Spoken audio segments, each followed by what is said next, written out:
నమస్కారం ఘంటారావానికి స్వాగతం. ముందుగా ప్రధాన అంశాలు. హైకోర్టుకు హాజరైన సీఎస్, పంచాయతీరాజ్ ఉన్నతాధికారులు, కార్యాలయాలకు రంగుల కేసుల విచారణ రేపటికి వాయిదా.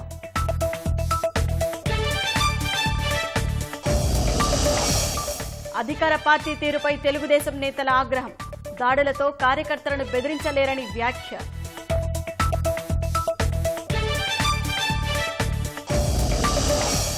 రాష్ట్రంలో కొత్తగా 54 మందికి కరోనా పాజిటివ్, 4 కోయంబేడ్ సంబంధిత కేసుల నిర్ధారణ.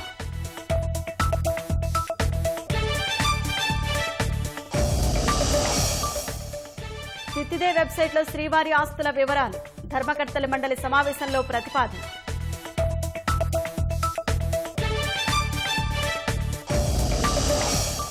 చిరుత దాడిలో నల్గొండ జిల్లా అటవీ సిబ్బందికి గాయాలు, తీవ్రంగా శ్రమించి బంధించిన అధికారులు.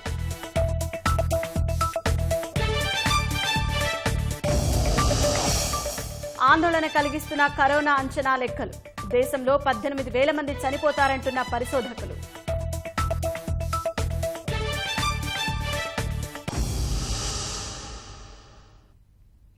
నల్గొండ జిల్లాలో చిరుత తీవ్ర కలకలం రేపింది. మర్రిగూడ మండలం రాజీపేట తండా వద్ద ముళ్లకంచెలో చిరుత చిక్కుకుంది.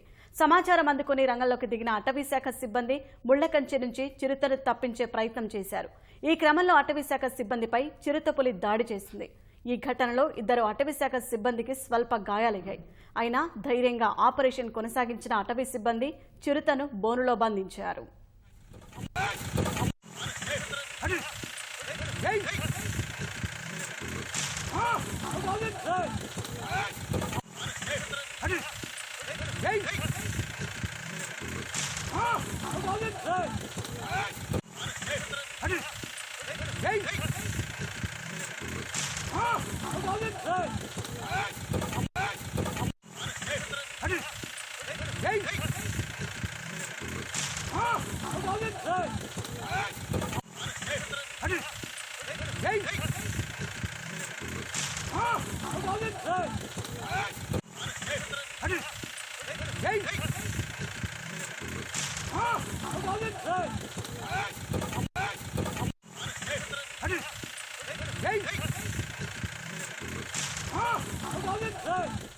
నల్గొండ జిల్లాలో చిరుత ఘటనకు సంబంధించిన పూర్తి వివరాలు మా ప్రతినిధి జయప్రకాష్ అడిగి తెలుసుకుందాం.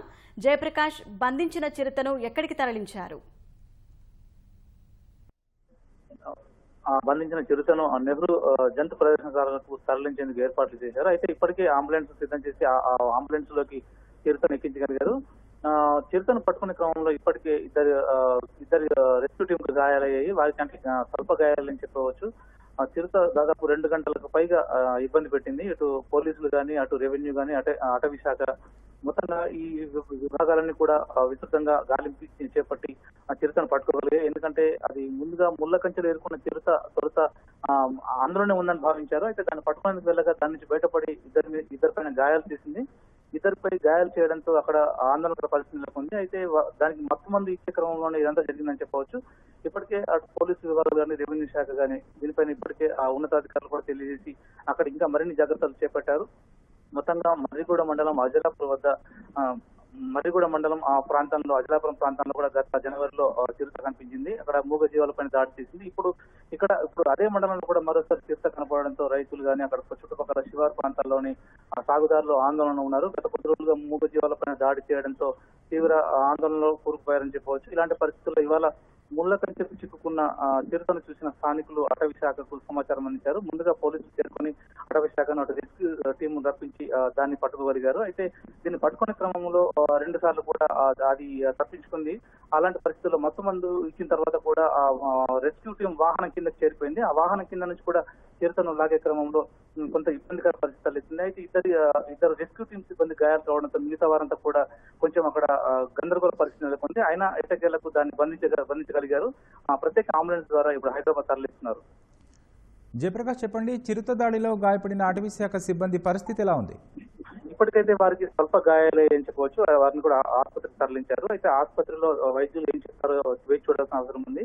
చిరుత దాడి చేసే క్రమంలో అంటే మిగతా సిబ్బంది కూడా అక్కడే ఉన్నారు కాబట్టి కొంచెం దాన్ని వారిపై దాడి చేయకుండా చేశారని చెప్పవచ్చు. మొత్తంగా మత్తు మందు ఇచ్చే క్రమంలోనే కొద్దిగా అంటే వీరు దాని ఆనవాళ్లను అంచనా వేయాలని పరిస్థితుల్లోనే ఇలా జరిగిందని చెప్పవచ్చు. అది ముళ్ళ కంచెలోనే ఉందని కూడా భావించారు. కానీ ఆ కాలు ఇరుక్కున్న ముళ్ళ కంచె నుంచి దాడి బయటపడి తప్పించుకొని కూడా వీరిపైన ఎదురు జరిగినట్టు తెలుస్తోంది. ఇప్పటికైతే వారికి స్వల్ప గాయాలని చెప్పవచ్చు.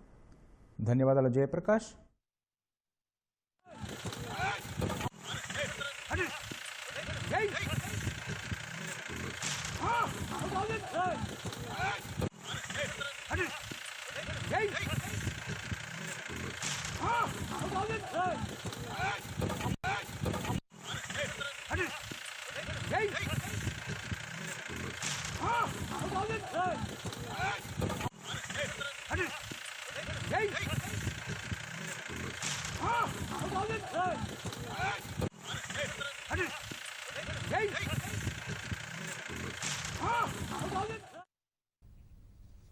జమ్మూ కశ్మీర్లో సైన్యం, సీఆర్పీఎఫ్, పోలీసుల చొరవతో అతిపెద్ద ప్రమాదం తప్పింది. శక్తివంతమైన పేలుడు పదార్థాలతో కూడిన కారును గుర్తించిన భద్రతా బలగాలు తగిన సమయంలో స్పందించి ప్రాణనష్టం లేకుండా చేశాయి.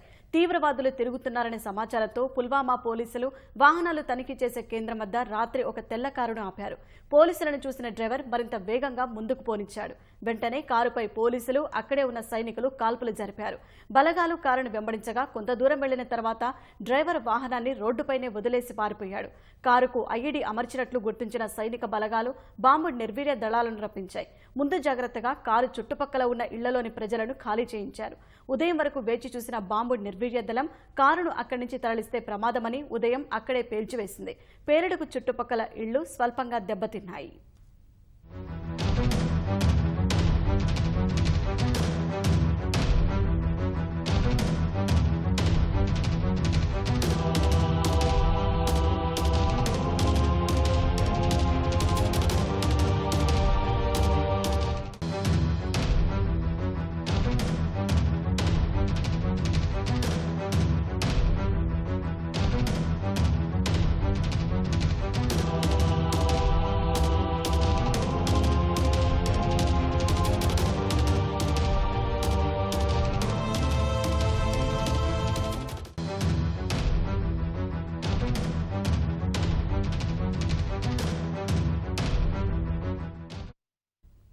మేడ్చల్ జిల్లా బాలానగర్ పరిధిలోని ఫ్యాన్ల పరిశ్రమలో అగ్ని ప్రమాదం సంభవించింది. రంగారెడ్డి నగర్లో యష్ ఫ్యాన్ల పరిశ్రమలో మంటలు చెలరేగాయి. 3 కిలోమీటర్లకు పైగా పొగలు వ్యాపించాయి. పరిశ్రమ పరిసరాల్లో నల్లని పొగ దట్టంగా అలుముకుంది. అగ్నిమాపక సిబ్బంది ఘటనా స్థలానికి చేరుకుని మంటలు ఆర్పుతున్నారు. షార్ట్ సర్క్యూట్ వల్లే ప్రమాదం జరిగి ఉంటుందని అధికారులు భావిస్తున్నారు.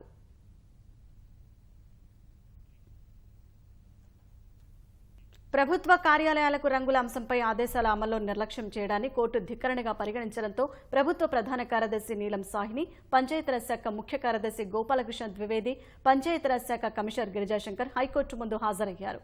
కోర్టు ధిక్కరణ ప్రొసీడింగ్స్ ను ప్రారంభించాలని రిజిస్ట్రార్ను ధర్మాసనం ఆదేశించింది. 623 జీవో జారీని కోర్టు ధిక్కరణ కింద ఎందుకు పరిగణించకూడదో వివరణ ఇవ్వాలని గతంలోనే సీఎస్ ను హైకోర్టు ఆదేశించింది. అయితే ప్రభుత్వ కార్యాలయాలకు రంగుల అంశంపై సుప్రీంకోర్టులో పిటిషన్ ఉన్నందున విచారణను హైకోర్టు రేపటికి వాయిదా వేసింది. వాళ్ళు హైకోర్టు ఆర్డర్స్ని కంప్లై చేశారా లేదా అనేది కోర్టు అడిగిందండి. కంప్లై చేస్తున్నామండి, రంగులు ఉన్నవి తొలగించి వేరే రంగులు వేయాలని స్టేట్ గవర్నమెంట్ పంచాయతీరాజ్ డిపార్ట్మెంట్కి చెప్పింది. వాళ్ళు కంప్లై చేస్తాము, కానీ దానికి కొంచెం వ్యవధి కావాలి అడిగారు. సుప్రీంకోర్టులో ఎస్ఎల్పి కూడా ఫైల్ చేశాము ఈ ఆర్డర్ మీద. అది వాళ్ళ విచారణకు ఉందని కూడా చెప్పారు. అప్పుడు కోర్టు ఏమందంటే ఈ విచారణ జరగనియండి సుప్రీంకోర్టులో, ఇవాళ ఏం జరుగుతుందో చూద్దాము, రేపటికి వాయిదా ఇద్దాము, ఒకవేళ దీనిలో ఏమైనా తెలిస్తే దాన్ని బట్టి ఫర్దర్ ఆర్డర్స్ ఇచ్చేయచ్చు అని చెప్తూ వాయిదా వేసిందండి రేపటికి. తితిదే ఆస్తుల వేలం చట్ట విరుద్ధమంటూ న్యాయవాది బాలాజీ దాఖలు చేసిన పిటిషన్పై హైకోర్టులో విచారణ జరిగింది. తదుపరి విచారణను హైకోర్టు 3 వారాలకు వాయిదా వేసింది. భవిష్యత్తులో తితిదే ఆస్తులు అమ్మకుండా చర్యలు తీసుకోవాలని పిటిషనర్ తరపు న్యాయవాది వాదించారు. తితిదే ఆస్తులను అధికార వెబ్సైట్లో పెట్టాలని కోరారు. అనంతరం తదుపరి విచారణ హైకోర్టు 3 వారాలకు వాయిదా వేసింది. ఎల్జీ పాలిమర్స్ వ్యవహారంపై హైకోర్టు విచారణను రేపటికి వాయిదా వేసింది. ఈ రోజు జరిగిన విచారణలో పరిశ్రమలో ఉత్పత్తుల ప్రారంభానికి ఎలాంటి అనుమతి ఇవ్వలేదని కేంద్రం పేర్కొంది. ఈ మేరకు అఫిడవిట్ దాఖలు చేసింది. మిగతా ప్రతివాదులు కూడా అఫిడవిట్లు దాఖలు చేయాలని ఆదేశించిన హైకోర్టు తదుపరి విచారణ రేపటికి వాయిదా వేసింది.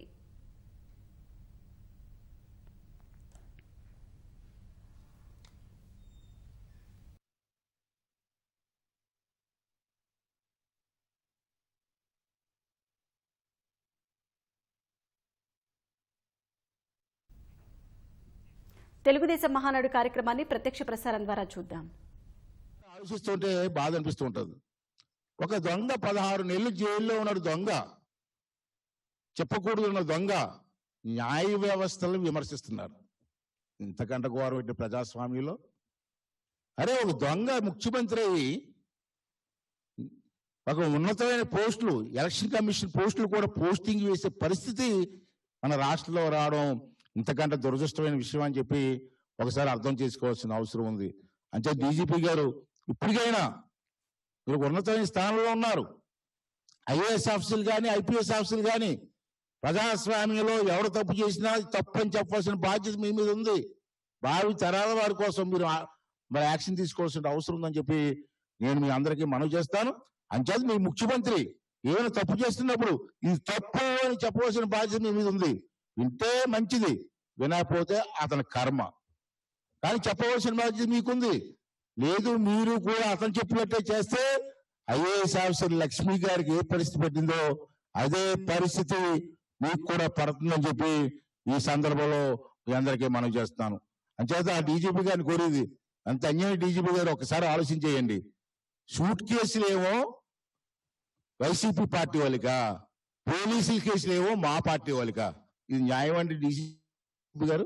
ఒకసారి ఆలోచన చేసి ఇప్పటికైనా ఉన్న టైంలో న్యాయం చేసి మరి పేదవారిని ఇటువంటి అన్యాయం జరిగిన ఆదుకోవడం కోసం మీరు ప్రయత్నం చేయాలని చెప్పి ఈ సందర్భంలో మనం చేస్తాను. సార్, లాస్ట్ గా ఒక విషయం సార్, ఇవాళ ఏంటంటే మొన్న ఆవిడ గురించి మాట్లాడకూడదు కానీ మాట్లాడక తప్పదు. మన లక్ష్మీపార్వతి గారు ఒక స్టేట్మెంట్ ఇచ్చారు సార్. ఏంటంటే నా భర్త ఫోటోలు మీరు వాడడానికి వీల్లేదు స్టేట్మెంట్ ఇచ్చారండి. దానికి మన మంచి కుర్ర పేర్లు తెలియదు. అతను ఏమన్నాడంటే, అమ్మ నీ భర్త అతను ఎవరు గంధం వీరగంధం వెంకట సుబ్బయ్య గారి ఫోటోలు మేము ఎప్పుడు వాడలేదమ్మా ఆ స్టేట్మెంట్ ఇచ్చారండి. ఆవిడికే నేను సంబంధం నాకు అర్థం కాదు. నందమూరి తారక రామారావు యుగ పురుషుడు, అతను ఫోటోలు పెట్టే హక్కు ప్రతి ఒక్కరికి ఉంది. ఫోటోలు ఏంటి, మా గుండెల్లో ఉండే మనిషి అతను. నువ్వెవరు మాట్లాడడానికి అని చెప్పి ఆవిడ కూడా చెప్పవలసిన అవసరం ఉందని చెప్పి ఈ సందర్భంలో మనం చేస్తూ, మరి ఇవాళ మరి ఈ తీర్మానం టీడీపీ కార్యకర్తలు నాయకులపై, ప్రతిపక్షాల నాయకులపై తప్పుడు కేసులను, దాడులను, దౌర్జన్యాలను ఈ మహాసభ ఖండిస్తుంది. దళితులు, గిరిజనులు, బడుగు బలహీన వర్గాలు, ముస్లిం మైనార్టీలపై దమనకాండను నిరసిస్తుంది.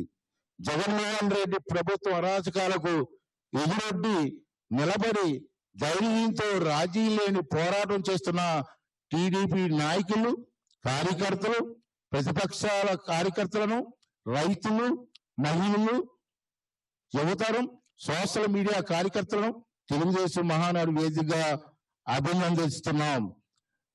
రెట్టించిన పోరాట స్ఫూర్తితో పనిచేసి వైసీపీ అరాచకాల బారి నుంచి సమాజాన్ని కాపాడాలని, బాధిత వర్గాల ప్రజలకు అండగా ఉండాలని విజ్ఞప్తి చేస్తుంది మహాసభ అని చెప్పి ఈ సందర్భంలో మనం చేస్తాను. ముగించే ముందు ఒక మాట ఏంటంటే, ఈవేళ మన కార్యకర్తలు కొన్ని లక్షల మందిలో ఉన్నాం. నాకు తెలిసి సుమారు 60 లక్షల మంది ఈవేళ మెంబర్షిప్స్ మనకు ఉన్నాయి. ఎవరికి భయపడవలసిన అవసరం లేదు. కేసులు పెట్టినామంటే ఏం చేస్తారు? చంద్రరాజప్ప మీద, మా మీద కూడా 6 కేసులు పెట్టారు ఈ సంవత్సరంలో. ఏం పీకుతారండి? ఏం చేస్తారండి? భయపడాల్సిన అవసరం లేదండి. తప్పంటే తప్పని ఖండించవలసిన బాధ్యత తెలుగుదేశం పార్టీ కార్యకర్తల మీద, నాయకుల మీద ఉంది. పెట్టుకోమండి కేసులు, పెట్టమండి జైల్లో. 60 లక్షల మందిని ఏ జైల్లో పెడతారండి? అంచేత ఈవేళ రాబోయే రోజుల్లో ప్రతి కార్యకర్త కూడా ఈ అన్యాయాన్ని ఎదిరించాలి, ఖండించాలి. మరి ప్రభుత్వం తాలూకు అవినీతి కార్యక్రమాలను బయటపెట్టడం కోసం ప్రయత్నం చేయవలసిన అవసరం ఉంది. ఆఖరిగా ఒక లైన్ అండి, నేను ఒకటి మనం చేసుకుంటాను. రామారావు గారు మహానుభావుడు జెండా ఎప్పుడు ఎలా పెట్టాడో తెలియదు, కానీ ఆ జెండా చూస్తే ఒక ఊపు, రక్తం మరుగుతుంటుంది, పౌరుషం వస్తూ ఉంటుంది. అటువంటి జెండా అది. ఆ జెండాని కాపాడవలసిన అవసరం మన అందరి మీద ఉందని చెప్పి ఈ సందర్భం మనం చేస్తాను. ఒక విషయం చెప్పాలి మీకు, ప్రభుత్వ అధికారులు ఉన్నప్పుడు ప్రతి వాడు జెండా మోస్తాడు, మనం చూస్తూ ఉంటాం. కానీ అధికారులు లేనప్పుడు, పార్టీ కష్టాల్లో ఉన్నప్పుడు జెండా మోసిన వాడే నిజమైన నాయకుడు అని చెప్పి ఈ సందర్భంలో మీ అందరూ భావించి రాబోయే రోజుల్లో తెలుగుదేశం పార్టీకి అండగా, మన చంద్రబాబు నాయుడు గారికి అండగా ఉండి పేద ప్రజలను ఆదుకోవడం కోసం ప్రతి ఒక్కరు కూడా ముందుకు రావాలని చెప్పి ఈ మహానాడు సందర్భంగా మీ అందరినీ కోరుకుంటూ ఈ చక్కటి అవకాశం ఇచ్చిన చంద్రబాబు నాయుడు గారికి నా ధన్యవాదాలు తెలియజేస్తూ సెలవు తీసుకుంటున్నాను. జై హింద్, జై తెలుగుదేశం. థ్యాంక్ యూ అయ్యన్న గారు, చాలా డీటెయిల్డ్ గా చాలా క్లారిటీ ఇచ్చారు, చాలా సంతోషం. ఇప్పుడు అబ్దుల్ అజీజ్ గారు. అబ్దుల్ అజీజ్, అదవుతానే బోండా ఉమా. నమస్కారం సార్. నమస్కారం. మహానాడు సందర్భంగా తెలుగుదేశం పార్టీ వ్యవస్థాపక నాయకులు ఎన్టీ రామారావు గారికి 97వ జయంతి సందర్భంగా ఘనంగా నివాళులర్పించుకుంటూ నాకు ఈ అవకాశం ఇచ్చిన జాతీయ అధ్యక్షులు శ్రీ నారా చంద్రబాబు నాయుడు గారికి, నారా లోకేష్ గారికి, పాలిట్ బ్యూరో సభ్యులందరికీ, తెలుగుదేశం పార్టీ కుటుంబ సభ్యులకి మరియు ప్రపంచం మొత్తం ఈరోజు సోషల్ మీడియాలో మన కార్యక్రమాన్ని వీక్షిస్తున్న వాళ్ళందరికీ కానీ పేరు పేరున నమస్కారాలు తెలియజేస్తున్నా. ఈరోజు నేను మా మాజీ మంత్రివర్యులు అయ్యన్న పాత్రుడు గారు ప్రవేశపెట్టిన తీర్మానాన్ని సంపూర్ణంగా బలపరుస్తూ మరి నా వంతు 2 లైన్స్ మాట్లాడాలనుకుంటున్నాను ఈ యొక్క విషయం పైన.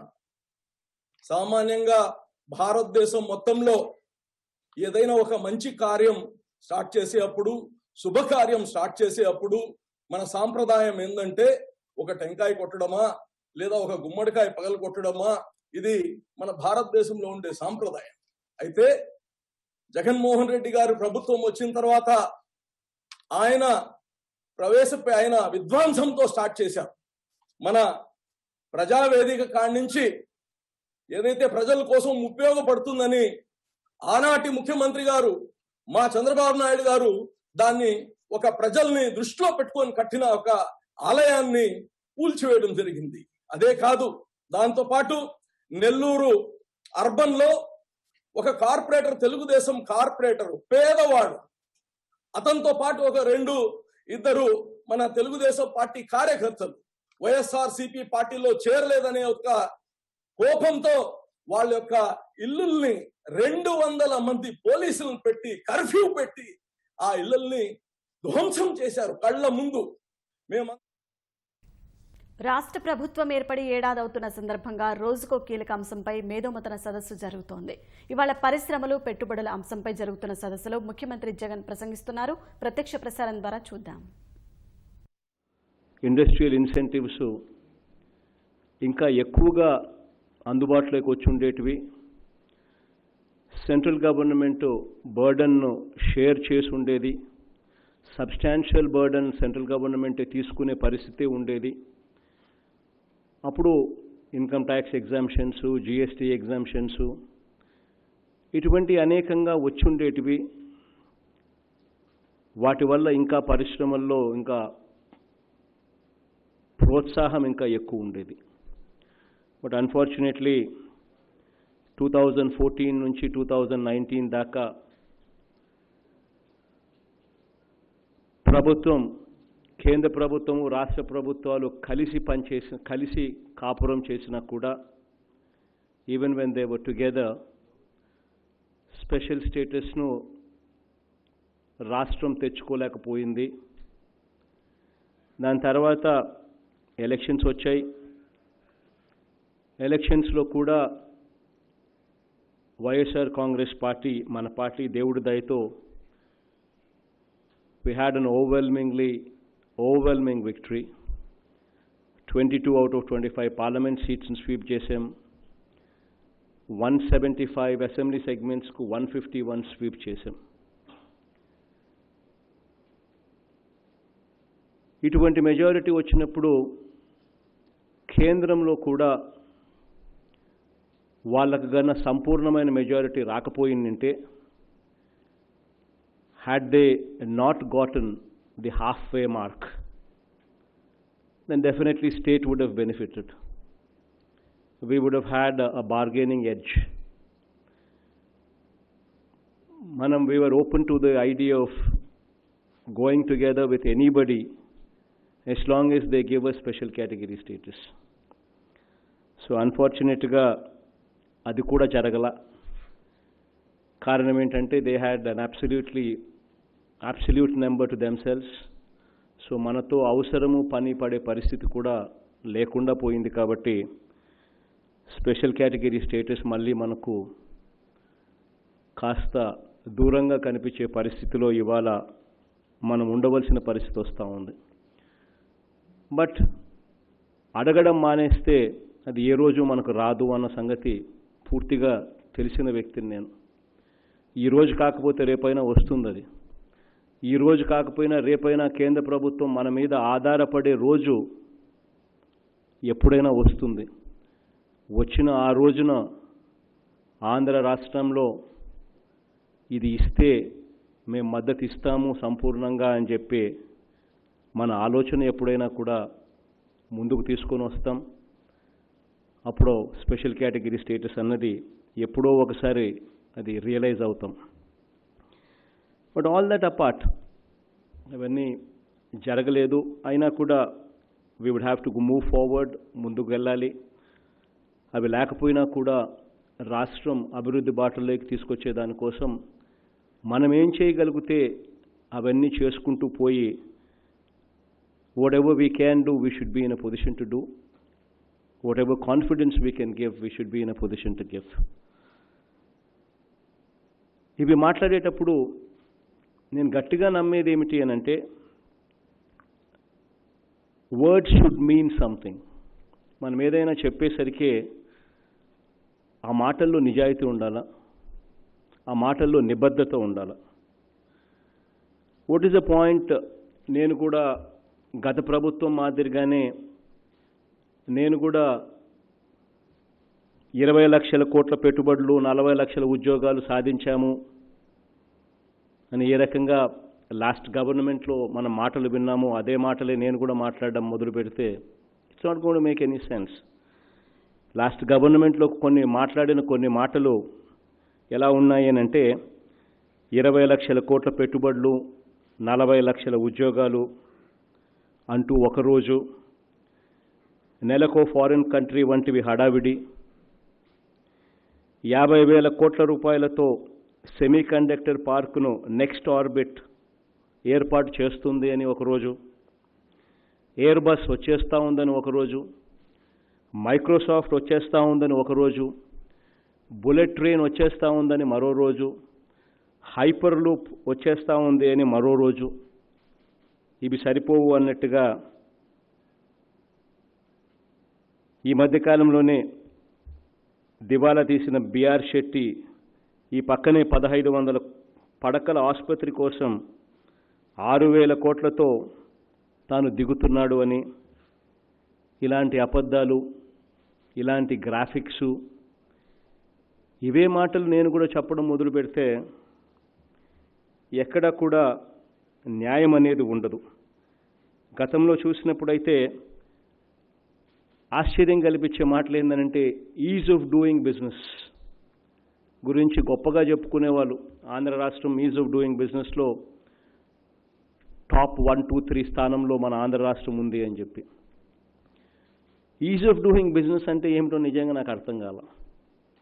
ఇక్కడికి వచ్చిన తర్వాత గత ప్రభుత్వం 2014 నుండి 2019 దాకా ఇండస్ట్రియల్ ఇన్సెంటివ్స్ ఏదైతే గవర్నమెంట్ ఇస్తానని చెప్పిందో ఆ చెప్పిన మాట మీద పారిశ్రామికవేత్తలు వచ్చి పరిశ్రమలు పెడితే వాళ్ళకి ఇవ్వాల్సిన ఇండస్ట్రియల్ ఇన్సెంటివ్స్, అటువంటి ఇండస్ట్రియల్ ఇన్సెంటివ్స్ 2014 నుంచి 2019 దాకా ఎన్ని ఉన్నాయని చెప్పి లెక్క చేస్తే ఆల్మోస్ట్ 4,000 కోట్ల రూపాయలు పెండింగ్ బకాయిలు. 4,000 కోట్ల రూపాయలు pending బకాయిల్లో almost 968 crores is pertaining to MSME segment. 2014 నుంచి 2019 దాకా ఇండస్ట్రియల్ ఇన్సెంటివ్స్ ఇస్తామని చెప్పి పారిశ్రామికవేత్తలతో పరిశ్రమలు పెట్టించి ఆ బకాయిలు ఆ ఇండస్ట్రియల్ ఇన్సెంటివ్స్ ఇవ్వలేని పరిస్థితిలో రాష్ట్రం ఉంటే how can we even claim that ease of doing business మన రాష్ట్రంలో చాలా బాగుంది అని how can we even claim that? Worst part ఏందనంటే ఇదొకటే కాదు, వర్స్ట్ పార్ట్ డిస్కామ్స్కు the moment we took over the reins of the state, డిస్కామ్లకు ఎంత అప్పులు ఉన్నాయని చెప్పి చూస్తే డిస్కామ్స్లో బకాయిలు అంటే పవర్ ప్రొడ్యూసర్స్ దగ్గర నుంచి కొనుగోలు చేసిన డబ్బును బకాయిలు ఎంత పెట్టింది అని అంటే 20,000 crores బకాయిలు పెట్టింది. అంటే last 14 months of previous government they stopped paying.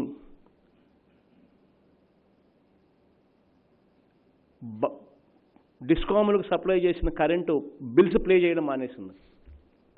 20,000 crores for the arrears. And with that kind of baggage, can anybody claim ease of doing business? That is unfortunately yet the previous government had a way of maneuvering the media. And so అందరూ ease of doing business అంటారు. So ease of doing business. డావోస్కు పోతారు every year క్రమం తప్పకుండా. Every 2 months foreign కంట్రీకి పోతారు క్రమం తప్పకుండా. చెప్పిందే అబద్ధాలు చెప్పిందే డబ్బాలు కొడతా ఉంటారు. And we have unfortunately a negative media, or rather their side positive media,